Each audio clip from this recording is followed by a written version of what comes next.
Hi guys! So isa ito sa mga dessert namin guys. Gumawa ako ng cheese roll guys. So tingnan mo guys. Pero hindi pa talaga ako master sa baking ng dough guys. So tingnan mo medyo matigas siya konti. Pero okay lang guys as a first timer. So kainan na guys. I-partner natin sa vanilla custard powder Mahalibi. Kahit gabi. Hala, kainan na guys. Bye!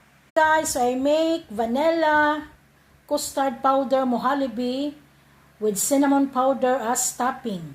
But you can put any kind of topping guys if you want, like fruits, nuts. So in these 6 glasses of custard vanilla powder Mohalibi guys, I use only 6 cups of fresh milk, 6 small cup of white sugar, 6 tablespoons of vanilla powder, and 6 tablespoons of custard powder, and you just mix it well until it thickens, and then when it thickens, it means it's ready.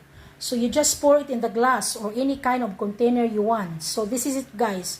So now it's hot. So I just let it to be cooled down, and after that I will put in the fridge because this is very nice guys, especially in summer season when it's cold.